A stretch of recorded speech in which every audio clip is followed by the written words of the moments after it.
If buying a home is still on your goal list for the year, you'll definitely want to watch this video first before you do anything.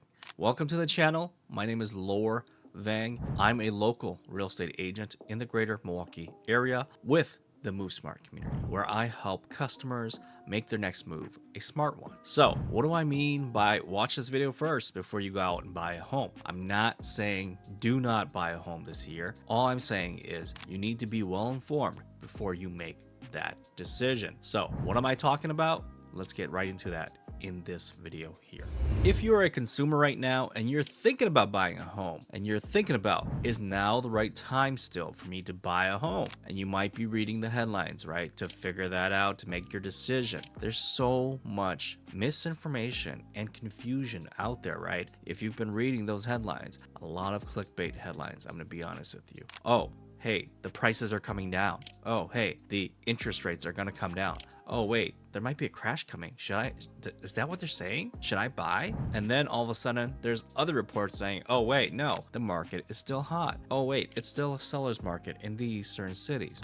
What is a consumer supposed to do? There's so much misinformation out there and all these national headlines, right? Well, I'm here to help you out. So to make it easier for you, ignore all the national headlines. Most of that stuff is just clickbait. If the market is tanking in Florida, you don't live in Florida, who cares? Why would you care? Because if you're like me and you live in Wisconsin, your market is completely different. And along with this fact, markets are different even based on price points, right? Obviously, if you're shopping for a starter home, there might be more competition there versus the higher end $1 million plus. Now, if you're fortunate enough to have that much money and that much budget, awesome. But realize that your level of competition, your market conditions are going to be different based on location, right? Real estate is hyper local, guys. So even within neighborhoods that are right next to each other, depending on the price point, depending on the style of the homes, one can be booming, right? One neighborhood could be booming. So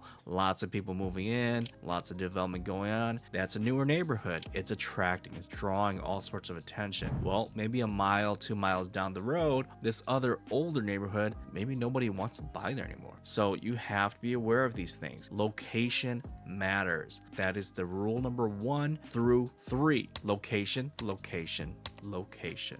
Now, most consumers will, of course, have picked out their ideal locations already. And another thing that will help to define that location, those neighborhoods that a consumer can live in, is, of course, the pre-approval budget or a person's ability to pay for a home, right? So location is tied in with the value of the homes in that area and how much a consumer can afford. So how do you get an accurate pulse on what is actually going on in that neighborhood? And so that is where you're going to need the help of hiring a local trusted real estate agent to help guide you and negotiate for you and write an awesome offer so that you win a home. So how do you pick a real estate agent? Well, of course, you want somebody who knows what is actually going on in the market, right? And so I see a lot of consumers do this one big mistake where they ask, hey, I'm looking for a real estate agent with X number of years of experience, as if years of experience somehow qualifies a real estate agent over others. Well, guess what? Do not make that mistake. You're here to watch this video so that you don't make these same mistakes that other people do. Because guess what? Years of experience doesn't necessarily mean the agent has actually sold anything. I've met agents who've been in the business 20 years. They've never written a contract in their life. They don't know what to do, right? So interview agents, right? When you're interviewing them, ask them, hey, how many homes have you sold last year? How many homes have you sold this year? What neighborhoods do you work? What are the stats on the locations that I want? What's the price? What's the average going rate for the homes in that area? Any agent who is actively working those neighborhoods, they will have a pulse in the market. They will have a price range on those neighborhoods. They'll know how quickly homes are flying off the shelf, or if they're sitting longer, they'll be able to tell you exactly, hey, I think based on your budget, I think we should look at these areas. Oh, if you don't want to overbid on homes, here, I have this option for you. I have this strategy, this neighborhood. We should go towards these ones that are sitting a little bit longer. Nothing's wrong with the home. Just, we have a little bit more affordability option there. It might fit you better. So hire the correct agent to give you that local market expertise. That is what the agent is there for. That is why you're hiring them, to help you with the biggest purchase of your life. The next thing I want to talk about is one of the most commonly asked things. How is the market? Is this a good time to buy? Well, the honest answer real quick, if you can afford to buy, it's always a great time to buy. Do not try to time the market based on what's going on. Consumers have been beat up for a while if you're a buyer. The last couple of years have been tough. It's mostly been a seller's market, meaning that prices have been going up, inventory's low, competition's been fierce. But at the same time, you do catch these small dips where it does become a buyer's market really quick. And, there is opportunity to ask for concession, to get inspection. But the thing is, you have to be already in the market. You have to be prepared. You have to be ready to pounce when the market shifts. So if you have not heard of these terms that we use in real estate, there's a so-called balance market where supposedly 6 months of home inventory, right? If there were no more additional inventory hitting the market, all the homes existing on the market already, they would sell in 6 months. So that is supposedly a balanced market. Guess what? That's just an imaginary term. I've never actually seen a balanced market lately. It's always either been, oh, hey, we're in a seller's market. We got to go crazy. We got to put in a super competitive offer, right? Like thousands of dollars over list. We got to potentially waive inspection. We got to do appraisal gap. We can't even ask for an inspection sometimes and we lose. That's a crazy seller's market. So what a seller's market means is when inventory is so low that it's moving so fast. As soon as a home gets listed, a month or less, it's gone. And in the Milwaukee market that I'm in, a lot of the inventory this past spring market has been moving within 1.5 months. So as soon as a decent home gets listed, you better believe that home is under contract in that first weekend. And if the home's still sitting after that first weekend, if it doesn't move after the second weekend, there might be an actual problem with that home. Or more than likely, this seller has way overlisted that home, even beyond what buyers are willing to pay. And quite honestly, buyers are not stupid. If the home is not worth it, the market is going to tell the seller that, right? Unfortunately, a lot of sellers just don't listen. Now, what is a buyer's market? Well, a buyer's market is where supposedly inventory is over 6 months supply. So it gives buyers an option to negotiate for concessions, actually get inspections, right? You get money back, you get credit, things like that. So that would be considered a buyer's market. All right, the next topic that is often a sore subject for most buyers, interest rates. Oh no, I'm not buying right now. Interest rates are too high. Oh my gosh, it's crazy right now. When's it gonna get back to 2-3%? Let me know, okay? Guess what? It's never gonna go back that low again, guys. That was a once in maybe a 200-year opportunity, quite honestly. Look at the historical interest rates. Never has it been that low. And speaking of historical averages, right now we're about 6.75 or whatever, 7.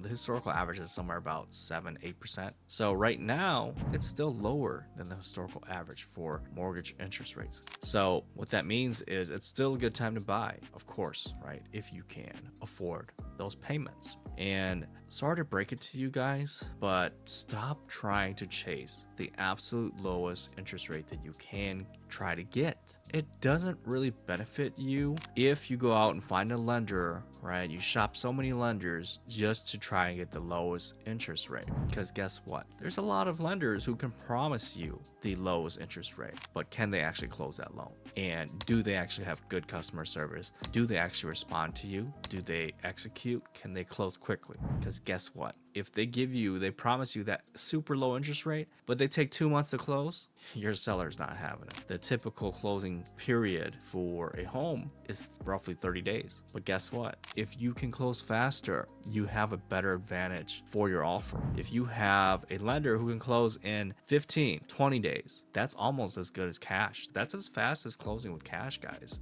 if you can help a seller to get out of their home and say, hey, I get you out of here in 2-3 weeks compared to the other guy who gave you 4, 5, 6 weeks in their offer, guess what? They're going to take your offer, guys. And even if you have to pay a slightly higher interest rate, well, guess what? For the speed, for the service, communication, right? The ability to close, that is more important at the end of the day, right? For you, it's more important to have that house, not so much the lowest interest rate. I mean, if you're able to get that, that would be a cherry on the top, but very important. Don't just chase the lowest interest rate because it may not be able to close. That's the quite honest truth. So watch out for that, right? Don't fall for that trap. The next thing to realize is that we cannot control interest rates, of course, but at the same time, when interest rates do drop, that is your opportunity to refinance if it makes sense for you, right? So you can lower your mortgage payments at that opportunity. Now, the thing I'm gonna say is that when those rates do drop, you're gonna have to be ready. Your finances, your credit score is gonna have to be ready. You're gonna have to pay closing costs again. Make sure you are ready to go. When your loan officer calls you and says, hey, today's a great day. Today's the day that you can save 1% on your interest rate. Are you ready to go? You better be like, yeah, send me the application. I'm gonna fill it out right now and submit, and boom, we're gonna refi this thing. If you're gonna waffle, yeah, let me get back to you in 2 to 3 days, a week, guess what? That rate's gone potentially. It's gonna go up, right? You missed your opportunity. So you have to be active. You have to be ready to go. And that's the name of the game. And by the way, shameless plug, I'm also a loan officer as well, so I can help you with that refi. California, Minnesota, Wisconsin, let me know. Next thing, there's a lot of things we can't control, right? So inventory, interest rates, inflation. So inflation, another word for appreciation, home values, right? You keep waiting, you keep hesitating to get into the market. You keep sitting on that fence. What has happened in the years, guys? The homes have keep going up in prices. You want a more expensive home? Look at the same home a month from now, a year from now. That home is going to go up in price. So if you want to actually have a home, go out and get it today so that you can benefit from appreciation, right? Stop waiting to buy real estate. Buy the real estate and wait. Get the benefit of equity. So the national household net worth, interestingly, of course, homeowners have more net worth on average by a significant amount than those who do not own a home. And so the American dream, that still exists today. It's still a possibility for now. The affordability of homes has been a little bit out of, getting out of reach for, some people, right? It's starting to get to that point because quite honestly, the wages haven't been keeping up with the values of home. So affordability has started to become an issue. So what I'm trying to say is, while you can buy a home today to become a homeowner, do it, because who knows? It might become a luxury to be a homeowner really soon in the future here, especially if income, right, wages don't start increasing to keep up with home values. So very important, guys. Keep that in mind. Okay, so in summary, do not put so much stock, so much weight into all the national media headlines, the clickbait articles. It may or may not really apply, and a lot of it doesn't apply. A lot of it's fake news just to grab your attention. It doesn't matter if the home prices are going down in California when you live in Pittsburgh and the market is red hot there, or wherever, right? None of that's going to matter to you. If you were to listen to that article and then you went to talk to a local real estate agent, and you're like, oh, hey, I read an article on MSNBC. It said now's the time to buy. And then your real estate agent's like, no, it's not. Homes are flying off the shelf. There's bidding wars going on. There's like 10 offers on every single home. Everything's over asking. Wow.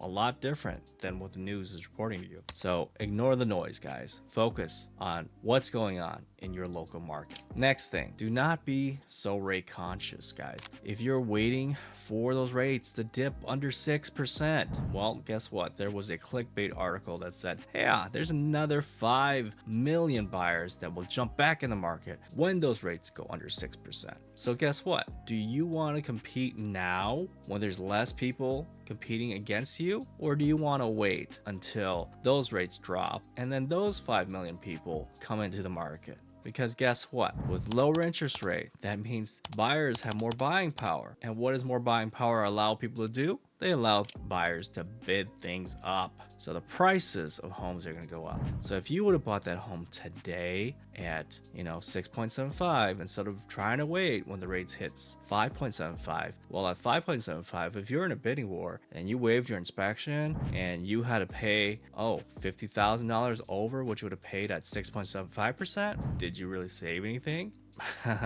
Well, if you would have bought at 6.75, you could have enjoyed that home for a year and you could have paid less, and then you could have called your loan officer when the rates went at 5.75, and then you could have just did a refi. So there's many ways to go about this, guys. And again, the answer is the best time to buy is when you can afford to do so. And so check your finances, be comfortable with those payments. If it's taking everything for you to afford a house, maybe you do not want to buy a house at that point, or consider buying a cheaper house. It's just your first house. It's not your forever house, guys. So some very important things to keep in mind. If you have other questions that maybe I didn't address, drop them in the comments below. I read all of them. And so maybe I'll do a future video based on, whatever question you have for me. So thank you so much for watching. I appreciate you. See you in the next video.